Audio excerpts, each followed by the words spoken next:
Friends, welcome to my channel. तो ये classes हम लोग के बीपीएससी 4.0 या किसी भी एग्जाम की आप तैयारी कर रहे हैं और साइंस है तो आप इसको देख सकते हैं। तो इसमें हम लोगों ने इन सारे को डिटेल में पढ़ चुके हैं। ये क्वेश्चन किसी न किसी एग्जाम में पूछे गए हैं, तो आप लोग इन क्वेश्चनों को बहुत अच्छे से लगाइएगा। तो चलिए आज की वीडियो हम लोग स्टार्ट करते हैं। आज हम लोग 13 से देखने वाले हैं। तो समतल दर्पण द्वारा निर्मित प्रतिबिंब हमेशा होता है तो आभासी, सीधा, वास्तविक तथा। तो देखिए समतल से वास्तविक प्रतिबिंब बनता ही नहीं है और वास्तविक उल्टा तो उल्टा भी नहीं बनता है। तो आभासी और सीधा जो जिस मिरर में आप लोग अपना फेस देखते हैं वो समतल दर्पण होता है। तो क्या उसमें आपका उल्टा प्रतिबिंब बनता है? नहीं ना, वास्तविक नहीं बनता है। तो आभासी बनता है और सीधा बनता है और पार्श्विक उल्टा बनता है। तो यहाँ पे आप देख सकते हैं कि समतल द्वारा निर्मित प्रतिबिंब आभासी तथा सीधा बनता है। यहाँ पे देखिए इसका डिटेल दिया गया है कि समतल दर्पण प्रतिबिंब की विशेषताएं हैं। आभासी और सीधा प्रतिबिंब दर्पण के पीछे बनता है। छवि का आकार बिंब के बराबर होता है। प्रतिबिंब तथा दर्पण की दूरी वस्तु तथा दर्पण की दूरी के बराबर होती है, यानी जितने आगे आप दर्पण के सामने खड़े हैं उतना ही पीछे आपका प्रतिबिंब बनेगा। पार्श्वी रूप से उल्टा छवि दाहिने हाथ, पार्श्वी का मतलब होता है कि आपका दाहिना हाथ उसमें बायां दिखेगा और बायां हाथ दाहिना दिखेगा। तो वही कहा गया है कि उल्टी छवि दाहिने हाथ की छवि बाईं ओर दिखाई जाएगी। किसी बिंब का पूरा प्रतिबिंब देखने के लिए समतल दर्पण बिंब का आधी होना चाहिए, यानी आप अपना पूरा प्रतिबिंब देखना चाहते हैं तो आपके आधा का वो दर्पण होना चाहिए। अगला देखिए, अगर ये भी होता है कि अगर भी वेग से आप दौड़ते आ रहे हैं तो उसमें देखेंगे तो टू वेग से दौड़ता आपको प्रतीत होगा। यहाँ पे अगला क्वेश्चन है, आंख का वह हिस्सा जो तंत्रिका संकेतों में किसी वस्तु की छवि के रूपांतरण के लिए जिम्मेदार है। तो आइरिस, वेट्रस, ह्यूमरस एक आंख में भरा लिक्विड होता है। ऑप्टिक तंत्रिकाएं और रेटिना। तो यहाँ पे देखिए रेटिना का उद्देश्य है उस प्रकाश को प्राप्त करना है जिसे लेंस ने केंद्रित किया है। रेटिना किसी वस्तु की छवि को तंत्रिका संकेतों में बदलने के लिए जिम्मेदार है। इसमें ऊतक की एक पतली परत होती है जो आंखें के पिछले हिस्से के अंदर होती है। यहाँ पे आप देख सकते हैं, देखिए यहाँ पे इसके बारे में कहा गया है। देखिए आगे यहाँ पे उसमें का कुछ हिस्सा यहाँ पे है कि और खींचती है और यह ऑप्टिक तंत्रिकाएं के पास स्थित होती है। यह प्रकाश को तंत्रिका संकेतों में परावर्तित करती है और इन संकेतों को दृश्य पहचान के लिए मस्तिष्क को भेजना है। अगला क्वेश्चन देखिए, उस घटना का क्या नाम है प्रकाश के प्रकीर्णन से जिसमें किसी पर्वत के शीर्ष पर सूर्योदय और सूर्यास्त के दौरान एक हल्का लाल या नारंगी रंग दिखता है। तो यहाँ पे देख सकते हैं Brillouin scattering, circle of confusion यानी अल्पेनिग्लो और बैरल डिस्ट्रेशन। तो यहाँ पे आपका सही हो जाता है एल्पिंग्लो। वह घटना है जिसके द्वारा पर्वत शिखर सूर्योदय और सूर्यास्त के आसपास गुलाबी या नारंगी रंग का हो जाता है। यह या तो सूर्योदय के बाद या सूर्योदय से पहले बादलों से परोक्ष सूर्य के, यहाँ पे देखिए सूर्य के प्रकाश के परावर्तन है। यह सूर्यास्त या सूर्योदय के निकट होने वाली सीधी धूप है। यह देखिए प्रकाश का प्रकीर्णन वह परिघटना है जिसमें प्रकाश किरण धूल या गैस के अणु, जल, वाष्प आदि किसी बांध से टकराने पर अपने सीधे पथ से विचलित हो जाती है। प्रकाश के प्रकीर्णन, टिंडन प्रभाव और सूर्योदय और सूर्यास्त के लाल रंग जैसी कई शानदार घटनाओं को जन्म देता है।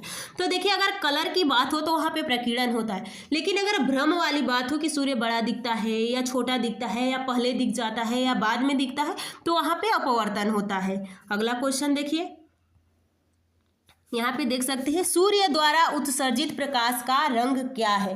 पीला, नारंगी, लाल, सफ़ेद। तो आपको भी पता हो कि सफ़ेद होता है और ये सफ़ेद 7 रंगों से मिलके बना होता है।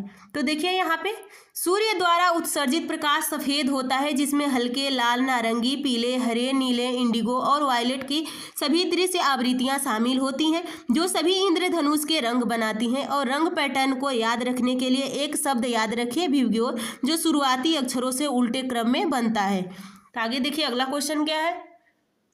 देखिए यहाँ पे दो दर्पणों द्वारा बनाई गई छवियों की कुल संख्या 120 से एक दूसरे पर झुकी हुई है। तो यहाँ पे देखिए प्रतिबिंब क्या होगा, तो यहाँ पे आप देख सकते हैं 1 2 4 3, तो यहाँ पे आपका प्रतिबिंब 2 हो जाएगा। यहाँ पे देखिए इसका डिटेल दिया गया है। दो दर्पण को एक दूसरे से थीटा कोण पर रखने पर बनने वाला प्रतिबिंबों की संख्या निम्न द्वारा दी जाती है। तो अगर आपको इसका प्रतिबिंब की संख्या पूछे तो 360 और जितना थीटा दिया वहां से आपको गुणा करना होता है। अगर सम आ गया तो -1 करना होता है, विषम आ गया तो वही हो जाता है। तो यहाँ पे आप देख सकते हैं कि इसमें क्या कहा गया है। तो यहाँ हमारे पास एक दूसरे के लंबवत रखे गए, लंबवत का मतलब होता है 90 डिग्री पे। तो बनाई गई छवियां क्या होगी, तो 360 को क्या करेंगे आप यहाँ पे देख सकते हैं कि 360 को कटा के और उसका -1, यानी अगर पॉजिटिव आ जाता है तो -1 करेंगे, निगेटिव आ जाता है अगर विषम आ जाता है तो वही रहेगा, अगर सम आ जाता है तो -1 आपको करना पड़ेगा। तो आगे देखिए, इसमें देखिए यहाँ पे तो कुल 2 चित्र बनेंगे, यानी इसमें से कितना चित्र बना, 3 आया है, विषम है, और यहाँ पे क्या किया गया है, तो यहाँ पे प्रतिबिंबों की संख्या कितनी बनी है, 2। अगला क्वेश्चन देखिए, निम्नलिखित में से इसका अपवर्तनांक क्राउन ग्लास के सबसे निकट है, तो कनाडा, बाल्सम, नीलम, रूबी, हीरा। तो यहाँ पे देख सकते हैं कि इसकी उच्च ऑप्टिकल गुणवत्ता होती है, यानी कनाडा, बाल्सम की उच्च ऑप्टिकल गुणवत्ता और होती है। क्राउन ग्लास का अपवर्तनांक होता है 1.55 के अपवर्तक सूचकांक की समानता के कारण शुद्ध और फिल्टर किए गए कनाडा, बाल्सम को पारंपरिक रूप से प्रकाशित में अदृश्य के रूप में उपयोग किया जाता है। यहाँ पे देखते हैं, जब ये कांच के लिए सूखी गोंद जैसे लेंस तत्व के रूप में पाई जाती है।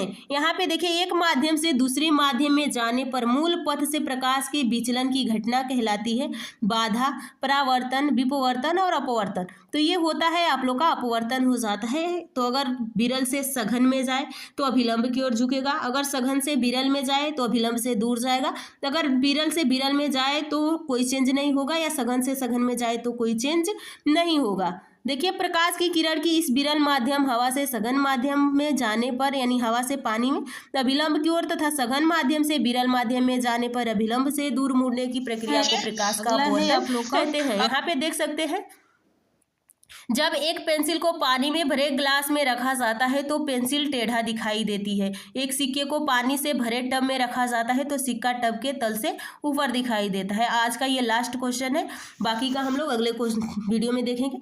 तो कौन सी घटना किसी माध्यम के अणुओं द्वारा कंपन ऊर्जा स्तरों के लिए उत्सर्जित होने पर प्रकाश की प्रकीर्णन से संबंधित है, तो हाइजेंस प्रभाव, मैक्सवेल प्रभाव और रमन प्रभाव और रेले प्रभाव। तो यहाँ पे आप देख सकते हैं, रमन प्रभाव एक माध्यम के अणुओं द्वारा प्रकाश के प्रकीर्णन से संबंधित है। जब ये कंपन ऊर्जा स्तरों के लिए उत्साहित होती है तो हाइजेंस का सिद्धांत कहता है कि तरंग के प्रत्येक बिंदु को द्वितीय तरंगों का स्रोत माना जा सकता है। मैक्सवेल प्रभाव विद्युतीय चुंबकीय प्रेरणा की एक घटना है जिसमें एक विद्युत आवेश एक सोलोनाइड के पास, जिसमें धारा में धीरे धीरे परिवर्तन होता है, एक विद्युत प्रभावन बल EMF महसूस करता है कि भले ही चुंबक क्षेत्र व्यवहारिक रूप से अंदर और बाहर शून्य हो, रेल प्रभाव विकिरण की तरंग दैर्ध्य से बहुत छोटे कण है। तो आज की वीडियो यहीं पे समाप्त करते हैं, हम लोग नेक्स्ट वीडियो में बहुत जल्द मिलेंगे। तो आप लोग चैनल को सब्सक्राइब और वीडियो को लाइक कीजिएगा, कमेंट करके जरूर